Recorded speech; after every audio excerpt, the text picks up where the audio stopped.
tous et bienvenue dans cette nouvelle vidéo où on va parler des mécanismes inconscients. Alors pour ceux qui découvrent l'hypnose que l'on appelle un état modifié de conscience, c'est un état dans lequel on va pouvoir, notamment en thérapie, accéder à l'inconscient, le faire venir au premier plan et l'emmener à faire un travail. Alors il y a différents types d'hypnose, il y a différentes façons de procéder. J'ai déjà parlé également des notions de trans associée, de trans dissociée, notamment pour les sportifs de haut niveau. Mais là, on va vraiment s'intéresser au fonctionnement de l'inconscient au quotidien. Alors, c'est tout simplement, je vais vous donner un exemple concret, c'est le permis de voiture.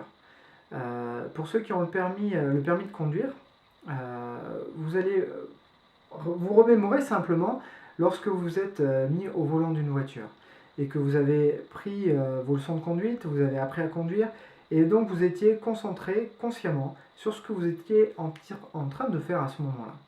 Passer la vitesse, à quel moment, d'appuyer sur l'embrayage, avec quelle force vous appuyez sur l'embrayage. Là, il faut accélérer un petit peu, relâcher l'embrayage, pas trop, ça broute. Oula, ça fait un peu de bruit, il faut repasser la vitesse, etc. Et donc, vous vous êtes entraîné consciemment à faire cela. Et au bout d'un moment, une fois que ça y est, cet apprentissage, vous l'avez suffisamment répété, vous transmettez ça à votre inconscient dans ce que l'on appelle le subconscient. C'est ce réservoir de connaissances et d'apprentissage dans lequel il y a tous vos apprentissages complètement naturels. C'est-à-dire que votre conscient, il va lui transmettre en disant « Bon, ben maintenant, ça y est, tu sais faire, je te le donne ça, moi je veux pouvoir me libérer pour autre chose. » Et c'est un fonctionnement qui est vraiment magique quand on y pense parce qu'il permet de libérer notre conscience pour pouvoir penser à autre chose, pour pouvoir faire autre chose à chaque instant. Et donc dès qu'on fait de la répétition, on est en train de préparer l'encodage pour l'inconscient. C'est pour ça que lorsque vous faites un apprentissage dans une discipline, dans un loisir ou dans du sport, ça va être important de faire de la répétition et de la même façon afin de pouvoir emmener cet apprentissage dans le subconscient. Et ensuite, consciemment, vous allez pouvoir penser à autre chose.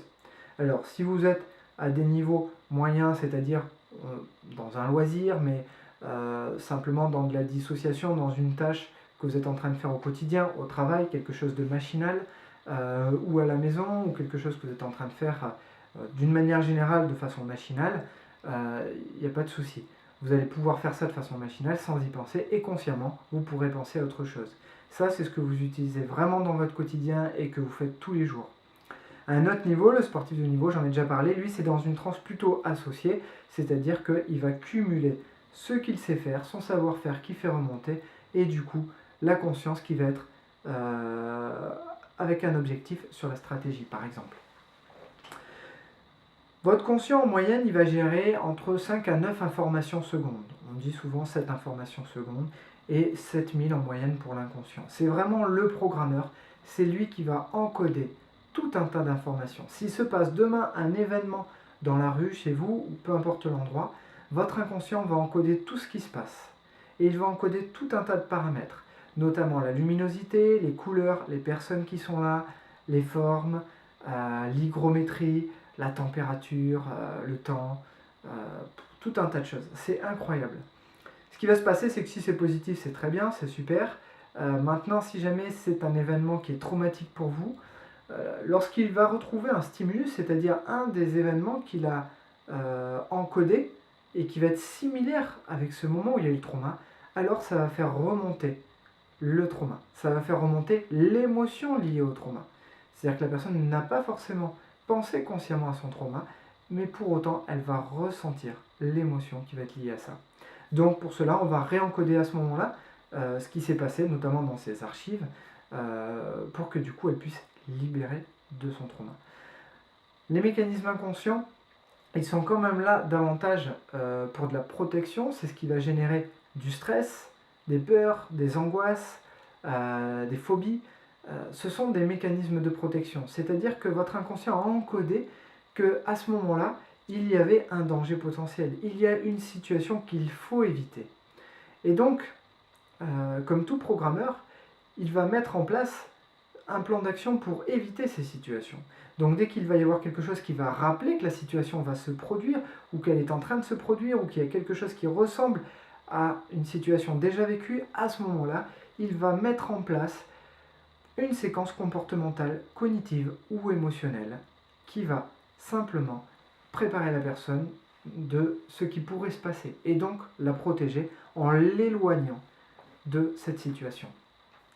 Par exemple, si jamais vous étiez une petite fille ou un petit garçon et que vous n'avez jamais vu de chien de votre vie et que vous voyez en face une petite fille toute mignonne et là il y a un gros chien qui arrive et qui la mord avec du sang qui gicle partout, c'est une image traumatique. L'inconscient se dit ça c'est un chien, chien égale danger, et à ce moment-là il fait cette équation et il va envoyer une émotion à la personne, peut-être même, donc ça peut être une crise de panique, ça peut être une phobie, ça peut être un stress, mais ça peut être aussi de la tétanie pour ne pas être vu par le chien. Soit la personne s'en va, soit elle est figée pour ne pas être vue par le chien. C'est vraiment une réaction instantanée, instinctive, qui va être produite par l'inconscient et qui va revenir systématiquement lorsqu'il verra un chien. C'est le principe d'une phobie.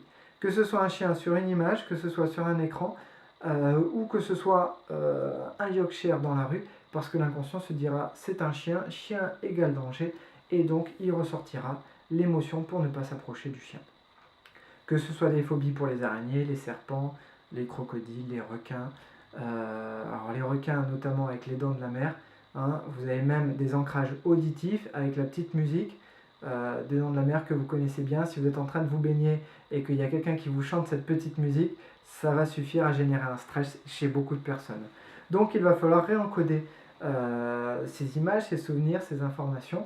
Soit on a un ancrage, c'est-à-dire on sait exactement où est-ce qu'on va aller travailler et à ce moment-là c'est facile. Si jamais, c'est facile, on va attaquer ça directement, et si c'est pas le cas, on va le travailler par le biais de l'inconscient avec un travail à l'aveugle. On lui demande à lui d'aller chercher les informations de ce qu'il y a à réencoder et à ce moment-là, on le traite par rapport à un protocole à l'aveugle. Voilà, les mécanismes inconscients, c'est donc quelque chose de magique qui peut être limitant quelque part dans votre quotidien. Donc n'hésitez pas à aller voir quelqu'un qui est formé à l'hypnose, qui est spécialisé en hypnose et pourquoi pas en hypnose érectionnelle évolutive pour vous aider vraiment à faire évoluer ces mécanismes, à apporter de nouvelles représentations, de nouvelles compréhensions au niveau de votre inconscient et vous permettre de vous libérer complètement naturellement.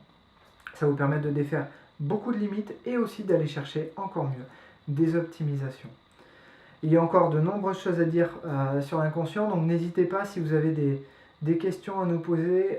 Toujours pareil, retrouvez nos vidéos sur notre chaîne YouTube EIHPNL et sur notre site internet eihpnl.com ou centrehypnosepnl.com. Il y a toutes les informations également sur nos formations, nos séances, etc.